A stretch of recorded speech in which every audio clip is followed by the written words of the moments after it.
আজকের যে ব্যাপারটা সেটাও কিন্তু পাবলিসিটি, প্রচারের ব্যাপার। তো ভালো লাগতো যদি যাদেরকে দিয়ে পোস্টার সাজানো হয় তারাও যদি এখানে থাকতেন আজকে, তাহলে পাবলিসিটি আরও সুন্দর হতো। আমি আশা করি ভবিষ্যতে আপনারা এই ধরনের চলচ্চিত্রে যারা অভিনয় করেন বা যে চলচ্চিত্রে আপনারা অভিনয় করবেন তার পাবলিসিটিতে মিড দ্য প্রেস যে কোনো অনুষ্ঠানে আপনারা উপস্থিত থাকবেন। আপনারা উপস্থিত থাকলে অনুষ্ঠানটা আরও একটু সুন্দর হয়, অনুষ্ঠানের প্রাণ আরও বৃদ্ধি পায়, অনুষ্ঠানের মান আরও বৃদ্ধি পায়। সো এই ব্যাপারটা একটু খেয়াল রাখবেন আর দোয়া করবেন।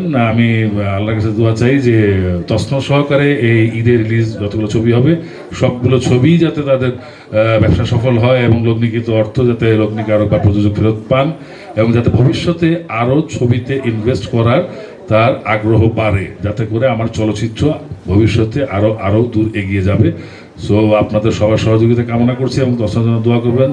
মুন্না খানের প্রতি স্পেশাল আমার যে বক্তব্য সেটা হচ্ছে যে এখন আপনারা সবাই জানেন যে চলচ্চিত্রে একটি খরা চলছে, মানে বিজনেসে খুব একটা বিজনেস হচ্ছে না। তারপরেও ওর মতো একটি ছেলে, এই বয়সের একটি ছেলে সাহস করেছে চলচ্চিত্র নির্মাণ করার জন্য এবং এর আগেও সে করেছে, পরপর এটা রিপিট করেছে আরেকটা।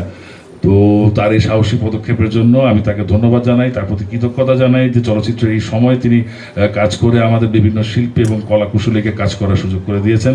ধন্যবাদ মুন্না, ধন্যবাদ বদিউল আলম খোকন ভাই এবং যারা আছেন, ধন্যবাদ খোরশেদ আলম খসরু, আমাদের সাবেক সভাপতি বাংলাদেশ চলচ্চিত্র প্রযোজক সমিতি। এবং খুব শিগগিরই সামনে নির্বাচন অনুষ্ঠিত হবে, সেখানে তিনি প্রতিদ্বন্দ্বিতা করবেন। সবার শুভকামনা করছি, সবাইকে সাধুবাদ এবং ধন্যবাদ জানাচ্ছি। সাংবাদিক ভাইরা আপনারা এসেছেন, অনেকক্ষণ ধৈর্য ধরে বসেছেন, এর জন্য আপনাদের সবাইকে অনেক অনেক ধন্যবাদ, ভালোবাসা। ভালো থাকবেন। ঈদ মোবারক। ঈদের মহিমান্বিত আপনার জীবন, নিজের পশুটাকে কুরবানি দেন, রামিসাদেরকে নিরাপদে রাখুন। ধন্যবাদ। তার যে প্রোডাকশন হাউস আছে সেখান থেকে এভাবে একের পর এক ছবি বানাবে, আমরা অভিনয় করব। অনেক বড় মনের মানুষ মুন্না খান। আমি চাই এই ছবিটা অনেক ভালো যাক। এবার ঈদে আমার অনেকগুলো আনন্দের বিষয় আছে। এই আনন্দের বিষয়গুলো হচ্ছে এই ছবির যে ডিরেক্টর বদিউল আলম খোকন, উনার সাথে আমার এইটা নিয়ে 4টা ছবি করা। উনার এই 2টো ছবি এই ঈদে রিলিজ হচ্ছে, দুটোতেই আমি কাজ করেছি। আরও কিছু বিষয় আছে, ঈদের পরে আমাদের নির্বাচন। আর একটা খুশির খবর, মুন্না খান এতদিন প্রযোজক ছিলেন, অভিনেতা ছিলেন, হিরো ছিলেন, এখন সে আমাদের শিল্পী সমিতির মেম্বার, সদস্য হয়েছেন নতুন। আমরা চাইবো এবার নতুন ভোটটা যেন আমাদেরকে দেয়, আমাদের প্যানেলকে দেয়। আর ছোটবেলায় যেমন ঈদের দিন 2-3টে জামা পেলে অনেক খুশি লাগতো, এবার আমার খুশিটা দ্বিগুণ এই কারণে আমার 3টা ছবি রিলিজ হচ্ছে। 3টা ছবির মধ্যে তসনস, অফিসার, মাসুদ রানা। 3টাতে 2টোর মধ্যে আমি পুলিশ অফিসারের ক্যারেক্টার করেছি, মাসুদ রানায় করেছি একটা আর্মি অফিসারের ক্যারেক্টার। মন দিয়ে কাজ করার চেষ্টা করেছি। আর খোকন ভাইয়ের কথা কি বলবো, আর এই প্রোডাকশন হাউস তো এখন পুরনোই হয়ে যাচ্ছে, যেহেতু সেকেন্ড ছবি, অনেক বড় প্রোডাকশন হাউস।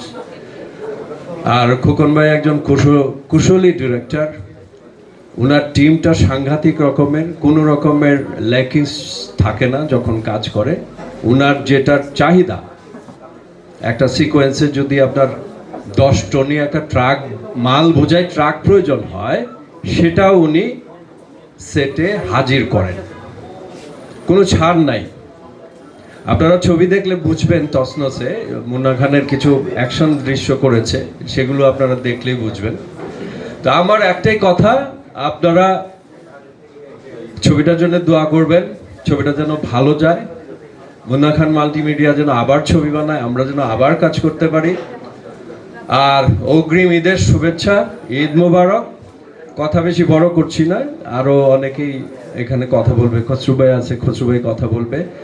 আমাদের জন্য দোয়া করবেন, বাংলা ছবির জন্য দোয়া রাখবেন, বাংলা ছবি হলে গিয়ে দেখবেন। আসসালামু আলাইকুম, ঈদ মোবারক। ভাই খোকন পরিচালিত, তসনস মুন্না খান প্রযোজিত।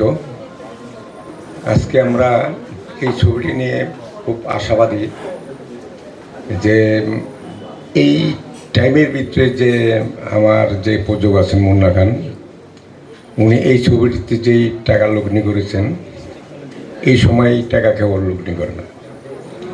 তো তাকে ধন্যবাদ দেব যে এত অ্যারেঞ্জমেন্ট দিয়ে এই ছবি করা, যে এত সুন্দর একটি গল্প নিয়েছেন তিনি। খোকন ভাই একটি ভালো ডিরেক্টর, আপনারা জানেন সবাই, প্রুফ ডিরেক্টর।